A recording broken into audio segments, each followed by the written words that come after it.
लेखणीची धार आणि जनतेचा आधार, आपल्या आवडीचं न्यूज चॅनल आज की तेज खबर न्यूज. आज की तेज खबरमध्ये आपले सहर्ष स्वागत.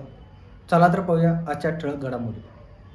हुपरी नगर परिषदेच्या 8 वर्षांच्या इतिहासात प्रथमच भटक्या कुत्र्यांच्या नसबंदीची यशस्वी मोहीम.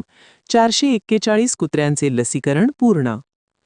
हुपरी नगर परिषदेच्या स्थापनेनंतर गेल्या 8 वर्षात प्रथमच शहरातील भटक्या व मोकाट कुत्र्यांच्या समस्येवर ठोस आणि प्रभावी उपाययोजना राबवण्यात आली आहे. दीर्घकाळ प्रलंबित असलेली भटक्या कुत्र्यांची नसबंदी व रेबीज प्रतिबंधक लसीकरण मोहीम अखेर यशस्वीरित्या पूर्ण झाल्याने हुपरी शहरवासियांना मोठा दिलासा मिळाला आहे.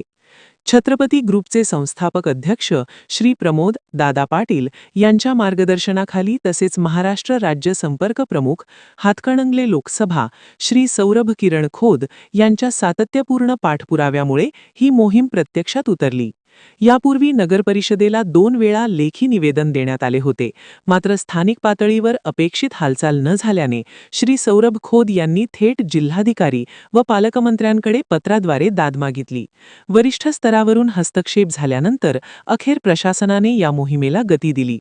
दिनांक 22 नोव्हेंबर 2025 ते 17 डिसेंबर 2025 या कालावधीत हुपरी शहरातील विविध भागांत ही विशेष मोहीम राबवण्यात आली. तज्ज्ञ पथकाच्या माध्यमातून एकूण 441 भटक्या कुत्र्यांवर नसबंदी व रेबीज प्रतिबंधक लसीकरणाची प्रक्रिया पूर्ण करण्यात आली. यामध्ये नर कुत्रे 244, मादी कुत्री 197 असा समावेश आहे.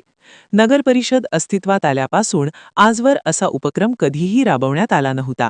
भटक्या कुत्र्यांच्या वाढत्या संख्येमुळे नागरिकांमध्ये, विशेषतः शाळकरी मुलांमध्ये भीतीचे वातावरण निर्माण झाले होते. मात्र या मोहिमेमुळे शहरातील सुरक्षिततेला चालना मिळणार असून नागरिकांकडून समाधान व्यक्त करण्यात येत आहे.